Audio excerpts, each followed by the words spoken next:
jo çdo e keqe vjen për keq. A është sot Franca më demokratike se dje?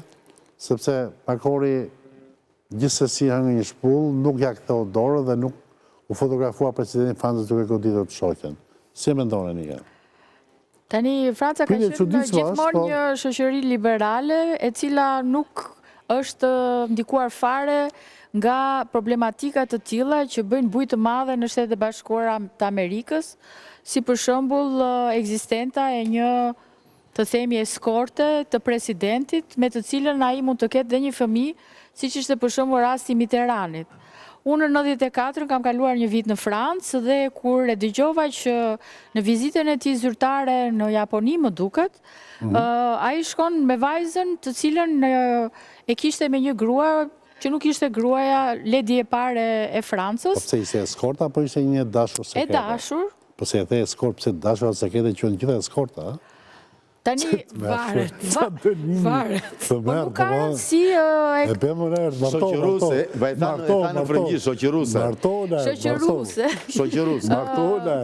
Unë e di që ka qenë një dashuri e madhe që kështu, pa eskort. Problemi ka në një rëndësi ka që ai pati një fëmijë me të, një vajzë e cila u rit, dhe ai në momentin që e prezantoi përpara shoqërisë franceze, e mori dhe në udhëtim në Japoni duke e prezantuar si vajzën e tij. Mua më bëri shumë përshtypje duke ditur dhe reagimet amerikane për një figurë puritaniste të presidentëve të cilët nuk duhet të kenë marrëdhënie jashtëmartësore të tjera me radhë. Po edhe ata diskutonin, qeshnin, shkëmbenin në gjatë orarit të drekës.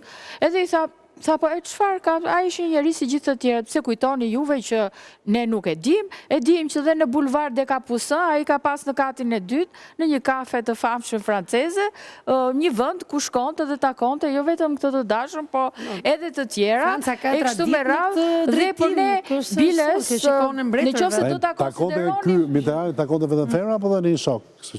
Tani nuk po i hyjtyre sapeve, sepse flasin dhe për dikë që nuk jeton më, por ishte ideja që pse mendon që ne duhet ta bëjmë problem, më thanë mua, në qoftë se kjo do të ishte një arsye për t'i vendosur kushte presidentit për të reaguar apo për të marrë politika të cilat nuk do të ishin në favor të vendit, por do të ishin në presionin e e zbulimit të aferave që ai ka, ndërkohë që si qytetar të lirë dhe neve kemi marrëdhënie të tilla, jemi të hapur, mund të ndërtosh, sigurisht në Shqipëri kanë hyrë tani martesat e hapura, e të tjera, domethënë ca koncepte liberale, kështu që në Francë kjo nuk konsiderohet ndonjë problem, ku flasim, po që historikisht flasim letërsi franceze, liberalizmi të gjithë formave deri nga më ekstremet aty është e Manezha Trois, domethënë, menaxhimi i marrëdhënieve ndërmjet tre vetave, është shumë e lashtë si thua ti dhe është një gjë pothuajse më se normale.